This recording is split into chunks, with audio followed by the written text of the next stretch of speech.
Fala, minha gente, tudo bem com vocês? Olha, mais uma conversa do futuro do trabalho. E hoje nós temos uma convidada muito especial, que é a Charline Carolino. Olha, eu vou chamar já a Charline para a tela e eu falei para ela, Charline, eu vou fazer uma brincadeira, né? Vocês sabem que eu sou jornalista e quando eu era mais jovem e criança, literalmente lá no sul do Paraná, eu subia na Copa das Árvores para brincar que eu era narrador esportivo, viu, Charline? Então, já que você está no mundo do futebol, quase que eu abri dizendo o seguinte: torcida brasileira, abrem-se as cortinas. Não, calma, gente. Nós vamos falar sobre o futuro do trabalho. Honra ter você conosco. Muito bacana, não sabia desse seu histórico. A honra é minha, muito obrigada pelo convite. Você fala aí da Bahia, né? Que honra ter você conosco. Não, muito bacana essa mistura, as trocas que já estamos tendo. Está sendo incrível a experiência. Obrigada pelo convite. Que bom. Ó, vamos começar conversando um pouquinho sobre... Você está numa terra maravilhosa, pode falar da sua terra, né? Mas vamos conversar um pouquinho e falar um pouquinho da sua história. Conta para nós aí a sua história no Recursos Humanos. Eu comecei como estagiária aqui na área de Recursos Humanos. Uma curiosidade, né? Eu comecei minha carreira em ciência da computação. Então, minha primeira formação, processamento de dados, como técnica, enfim, mas numa empresa me apaixonei pela área de recursos humanos e resolvi migrar de carreira, enfim, larguei o curso de ciência da computação para fazer administração para trabalhar com gestão de pessoas. Então, realmente foi uma paixão. Não sei se é coincidência ou não, mas nesse projeto Futuro do Trabalho tem vários colegas que vieram ali para tecnologia, para a ciência da computação e migraram aí para o recursos humanos. O que é? O bichinho do gostar de gente picou vocês? Eu acho que foi isso, viu? Assim, na época, acabei substituindo uma colega mais na área administrativa, entrando na área de qualidade, de processo de RH, viu uma baita oportunidade, aí o bichinho de vamos engajar pessoas, desenvolver pessoas, então realmente me mordeu e aí eu nunca mais consegui sair. É incrível, né, a gente acompanhar o desenvolvimento das pessoas. Sabe que nessa jornada minha, vira e meia, eu já contei para todo mundo aqui que eu tenho 57 anos, né? Mas a coisa que me dá a maior alegria é ver os meus estagiários dizendo o seguinte: tio nasce, tio nasce. E aí eu vou descobrir quem é o cara, é gerente, é diretor de uma empresa, né? Os assistentes, as pessoas que passaram pelas nossas companhias ou que foram meus alunos, né? Essa paixão que a gente tem pelas pessoas e esse olhar, né, do crescimento, do desenvolvimento é muito importante. Sim, sim. Eu tenho um privilégio, assim, acho que tenho muito orgulho da trajetória de ter começado em recursos humanos como estagiária e ter desenvolvido aí toda a minha carreira na área. A última empresa, assim, acho que é a mais longeva, né? Então, eu fui estagiária na indústria, até contando um pouquinho já de mim. Então, comecei com recursos humanos na indústria Na Braskem, né? química. Aqui Eu pode falar o comecei... nome das empresas, tá? Tá bom, Depois a gente tranquilo. cobra um merchan desse pessoal aí. Na verdade, o meu primeiro estágio foi na DETEM Química, que é uma indústria também do polo petroquímico aqui de Camaçari, na Camaçari, Bahia. né? E fiquei 1 ano e meio nesse estágio, ainda tinha a oportunidade de estagiar, seguir para a Braskem como estagiária também, ali em 2006, e aí, enfim, fui contratada e desenvolvi minha carreira, saindo da Braskem em 2024, como diretora de recursos humanos Olha das que áreas corporativas. lindo, que lindo, que lindo, que lindo. Parabéns, né? Obrigada. A gente fica emocionado. Eu fico emocionado, né? De ver uma mulher entrando como assistente e galgando posições, naturalmente que por todo o seu esforço, busca de conhecimento, enfim, tem toda uma jornada. E você esteve também, além da Braskem, esteve na Odebrecht. E conta para nós essa história bonita que você vive hoje na área de recursos humanos, num projeto bem diferente, gente. Vocês não vão acreditar o que ela faz, hein?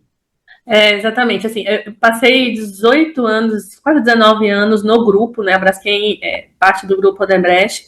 Nesse processo, passei 1 ano e meio, fui convidada na época da Copa das Confederações, ainda antes da Copa do Mundo, a ser o primeiro RH numa arena multiuso, na Arena Pernambuco. Então foi aí que eu passei breve estadia na Odebrecht, então era desbravar, era criar uma área do zero de recursos humanos para operar uma arena multiuso. Então foi uma primeira experiência como liderança ali em 2013, né, mais ou menos, então foi bem desafiador. Não imaginava eu que um dia voltaria esse universo do futebol. Então, ao sair da Braskem em 2024, eu fiz um sabático de um ano, pensando nos próximos passos de carreira.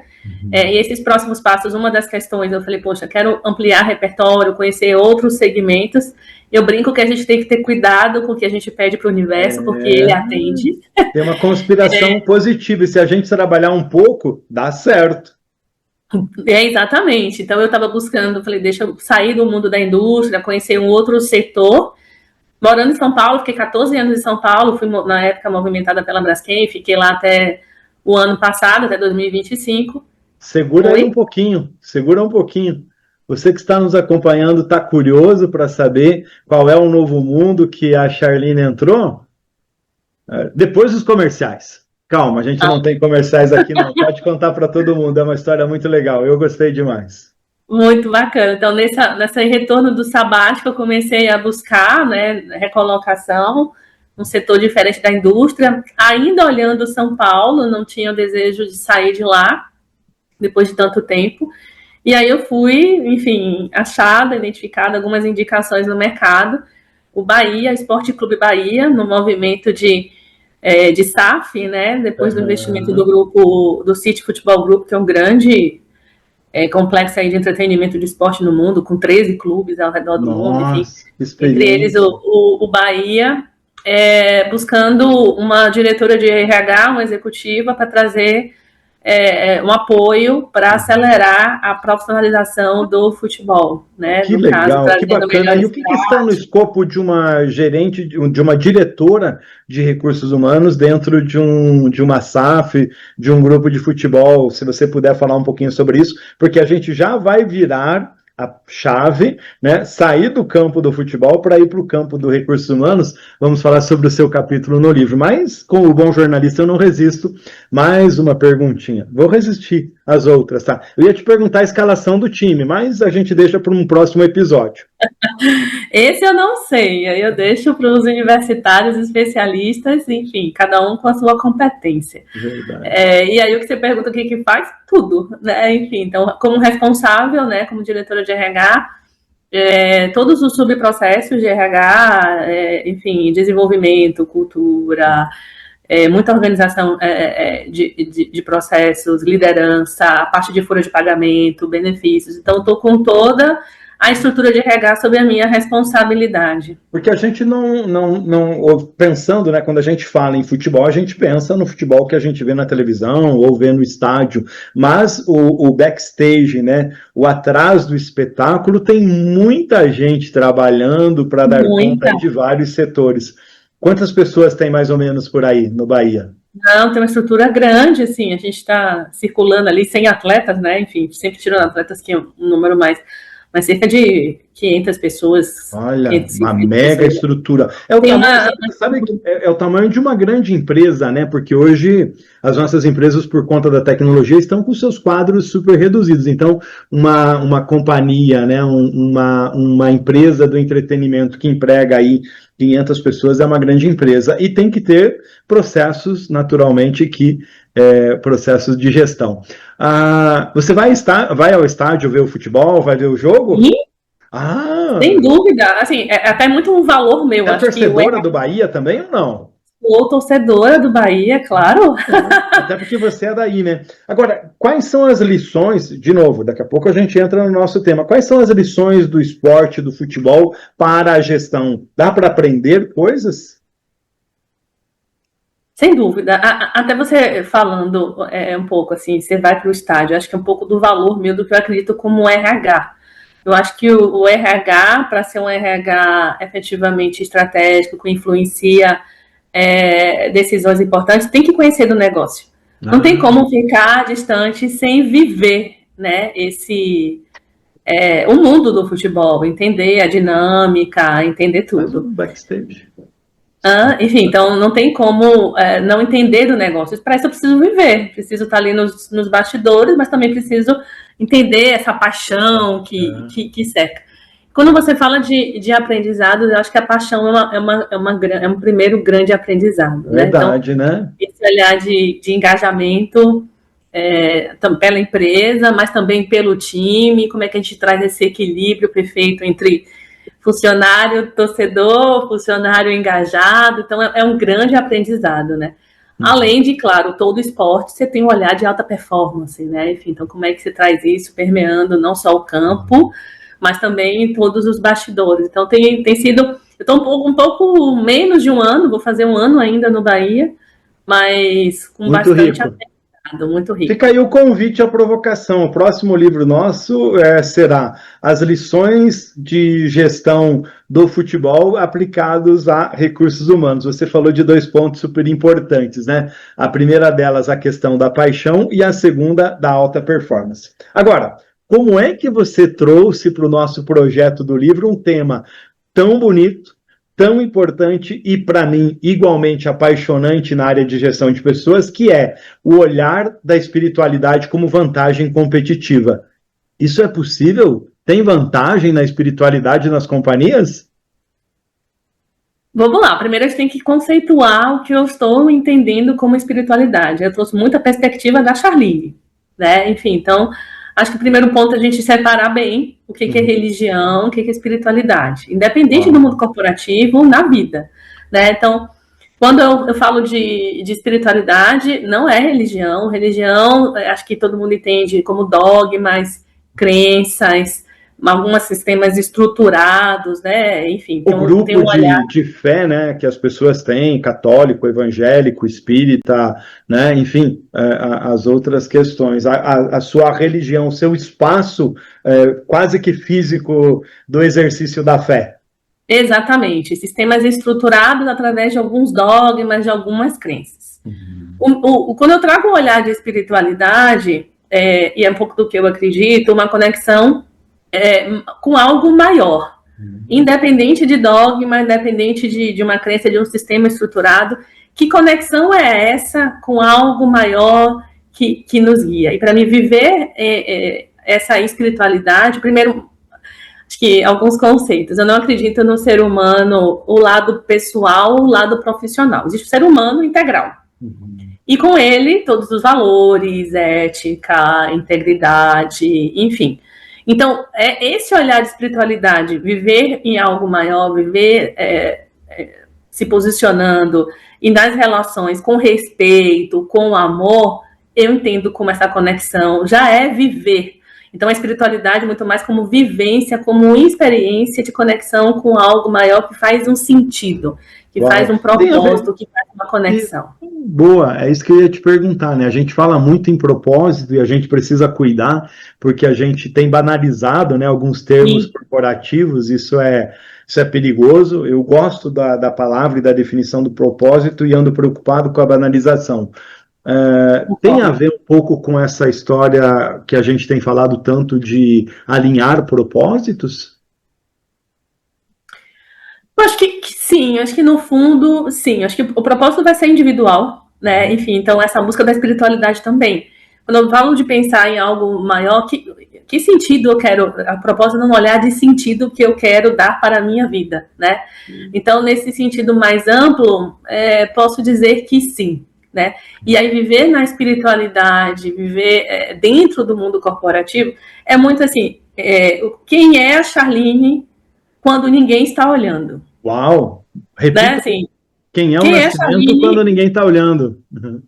Assim, seja no lado pessoal, seja no lado profissional, é viver de acordo com aquilo que eu acredito, viver com respeito, na integralidade, colocar a cabeça no travesseiro, saber que eu dormi em paz, fazendo o que é o melhor, da melhor forma, correta, com muita consciência das minhas ações, com muita consciência das minhas decisões, da minha influência no mundo, do impacto que eu tenho com as relações que passam por mim. E aí, no trabalho, não seria diferente. Né? Enfim, então, Esse contexto que eu estou trazendo de nível de consciência. E você traz isso com um olhar de uma integralidade, né? Não tem como a gente deixar o nascimento da empresa fora da sua casa, ou como não levar o nascimento da casa para a empresa, e também nas outras questões, né?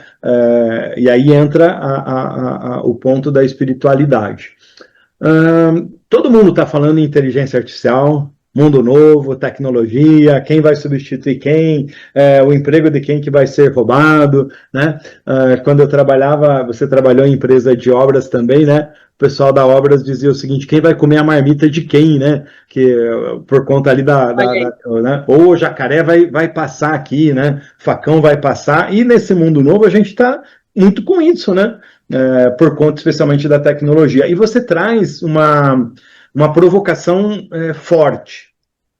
O maior risco do futuro não é a tecnologia, mas a falta de consciência humana. O Kotler lançou um livro agora recentemente, Human to Human, né? Além dessa questão do livro do Kotler, quem foi no evento no NRF em Nova York viu tecnologia, mas o feedback que eu tive era: Nascimento, todo mundo está falando da humanização dos negócios. O que você quer dizer? O que significa esse risco aí de tecnologia em alta, mas a falta da consciência pode nos gerar prejuízos e problemas? Pois então, quando eu comentei com uma amiga que eu estava sendo convidada, ela: nossa, você deu uma viajada, né? Mas eu gostei. Expliquei. O mundo é feito de gente que provoca, bateu forte. Então, eu falei: não, deixa eu explicar aqui você. Quando eu falei: eu estou escrevendo o capítulo de um livro, Futuro do Trabalho, Espiritualidade como Vantagem Competitiva, ela olhou assim: como assim? Eu falei: pera, deixa eu contextualizar. Então, acho que um pouco dessa narrativa, o que é religião, o que é espiritualidade, o ser humano viver nessa espiritualidade que a gente já falou um pouquinho. E aí a sua pergunta, né? Primeiro, quando fala de futuro do trabalho, a gente pode ter várias abordagens, assim, acho que o livro vai ter com os colegas escrevendo aí, mas no meu olhar, até como boa aquariana, nesse olhar de inovação e que adora tecnologia, que vim da área de tecnologia, não tem como falar dessa transformação incrível que tudo que tecnologia, inteligência artificial, né, essa questão tem transformando o mundo e as relações. Eu acabei de voltar do Smart City, que é o maior evento de tecnologia, parceiro da FIRA Barcelona, mais de 22 mil pessoas presentes num evento aqui, coincidentemente realizado lá dentro do estádio do Atlético Paranaense. Muito legal, muito legal. E eu acho que é muito bacana você falar disso, você falou do NRF, enfim. E esse despertar, eu já tinha um pouco dessa reflexão, mas esse meu despertar começou num festival de inovação. Quando eu fui para o SXSW em 2024, obviamente já se falava de inteligência artificial, enfim, de outras tecnologias, automação, enfim, de uma forma muito forte historicamente, mas ali começou muito forte, pelo menos no meu acesso, essa questão da humanização, né, então, das decisões. E aí, avançando, continuo curiosa, acompanhei de longe, né, os colegas que estavam no SX esse ano, mas também outras questões. Para mim, assim, o futuro do trabalho é humano. Claro, as tecnologias estão aí, mas se não houver um humano consciente das suas decisões e das influências que possui com base nessas tecnologias, não há futuro do trabalho. É verdade. O consumidor é humano, o colaborador da companhia é humano, é com ele que nós vamos continuar se relacionando até que se prove o contrário. Se relacionando, e eu acho que mais, assim, se relacionando e decidindo. Eu acho que é muito, e eu trago no livro esse olhar do papel da liderança consciente, né? Então, como é que essa liderança entende, e muito mais do que entender, né? Conhece, entende, aceita, até para fazer uma transformação, muito no olhar de gestão de mudança.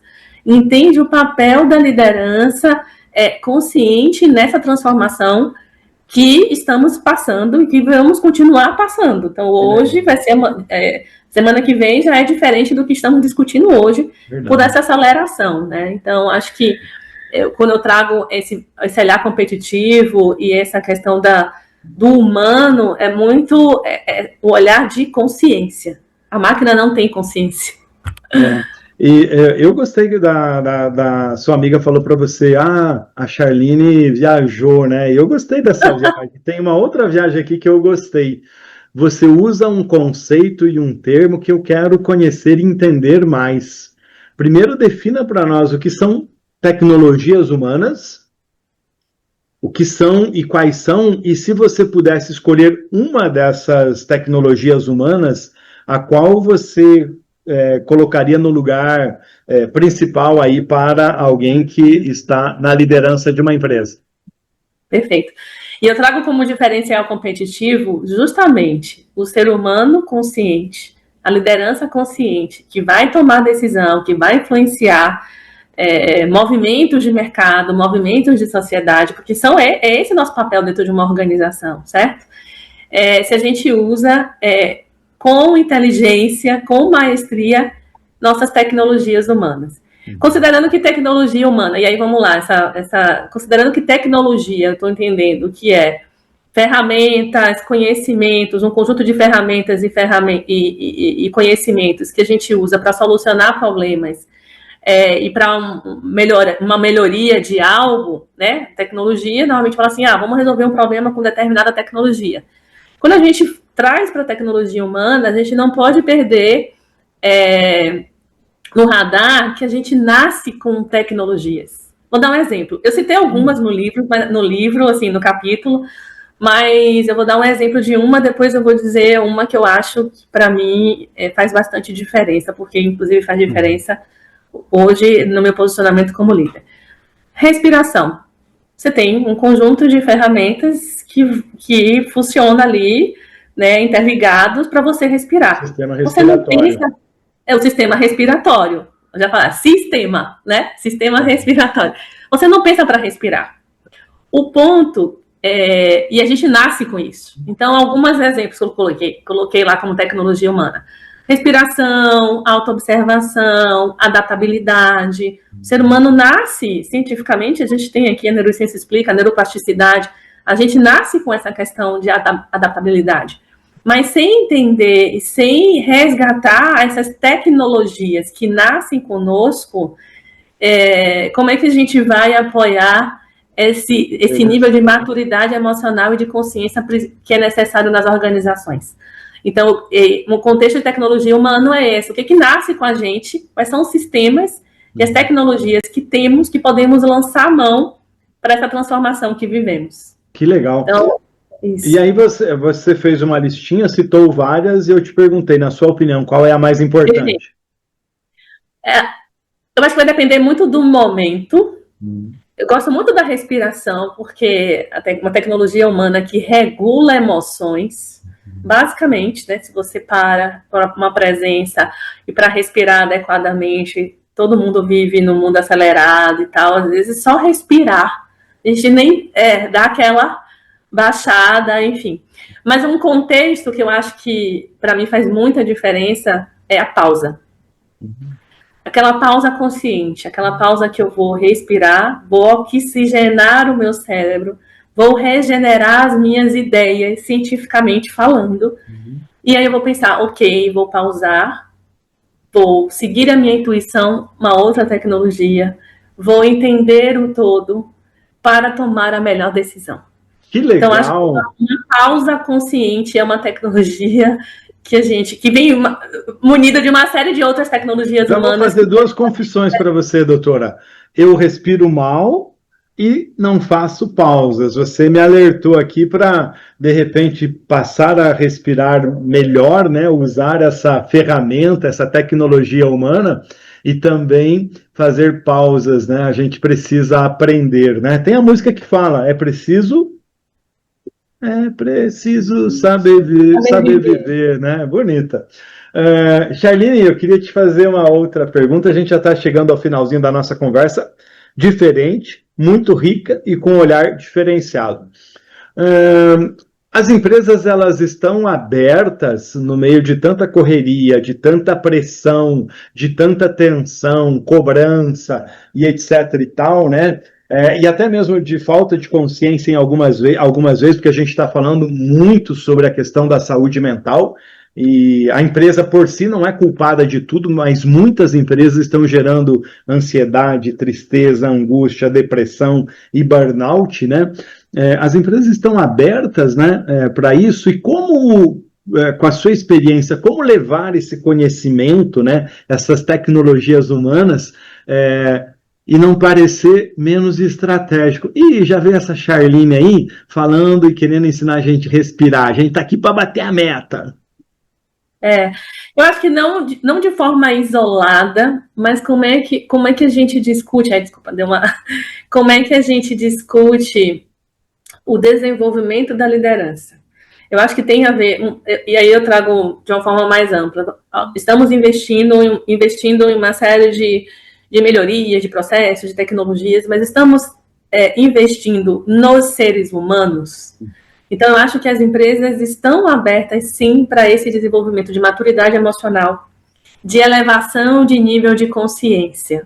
Então, eu acho que as empresas estão abertas, acho que por toda a discussão, acho que a empresa que não se colocar nesse lugar perde muito, né, essa questão de visão de longo prazo, mas muita competitividade, se não for desenvolver os seres humanos individuais que estão ali, mas em especial as lideranças, que são exemplo, que justamente que tomam decisões. Então acho que tem um movimento muito importante na sociedade. Né, dos processos. Exatamente. Então, assim, como é que as empresas, sim, que querem se posicionar de uma forma estratégica e competitiva, estão abertas para o desenvolvimento do ser humano.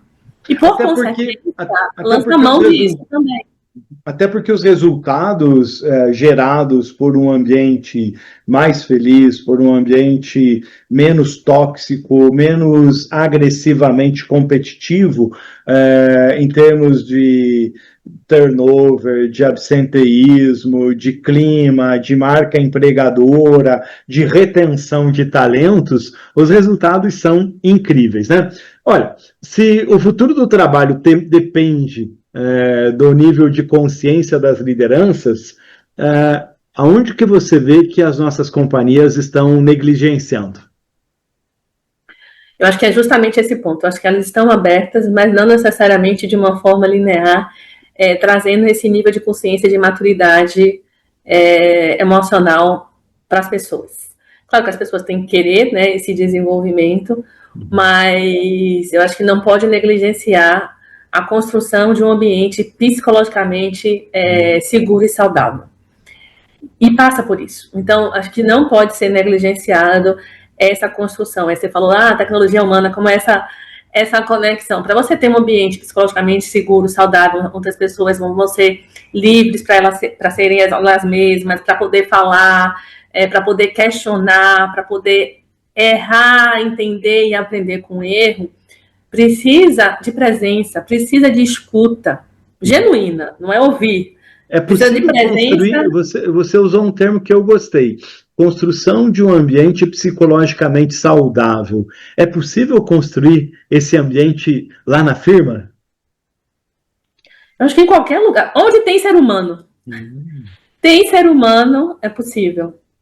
E aí, ser humano e intencionalidade. Uau, eu vou ter que dobrar o tempo desse episódio nosso aqui, já está chegando ao fim, mas está ficando cada vez melhor, né? Tem que ter intencionalidade, tem que querer. Não adianta ser discurso, tem que haver intencionalidade da alta liderança, das lideranças, enfim, para entender como é que a gente se constrói esse tipo de ambiente.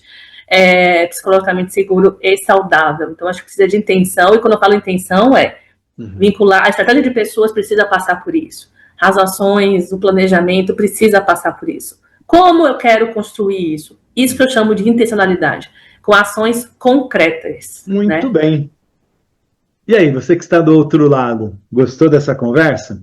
Já leu o capítulo da Charlene em Futuro do Trabalho? Agora, se não leu, corre para ler, porque a conversa é boa, né? E esse tema, como a gente diz por aí, dá muito pano para manga. Que conversa maravilhosa, viu, Charline? Eu, por mim, ficava mais tempo aqui conversando com você. Quero te agradecer imensamente por essa conversa, desejar muito boa sorte para o Bahia, né? Obrigada. Que ele ganhe os clássicos aí do Bavi. Vi que o Rogério Ceni é o técnico do seu time, né? Sim. Vi, ele é um astro aí do futebol. E é o seguinte, estou te esperando aqui em Curitiba e quando você vier, traga uma camisa do Bahia para mim de presente que eu vou vestir com todo prazer. Aqui no Paraná. Bem, com prazer. Será uma alegria. Honra ter você aqui conosco. Vem aqui para o Paraná nos visitar também. Por favor, deixe um abraço para todo mundo e faça aí as suas considerações finais para nós. Só agradecer o convite, né? Enfim, então...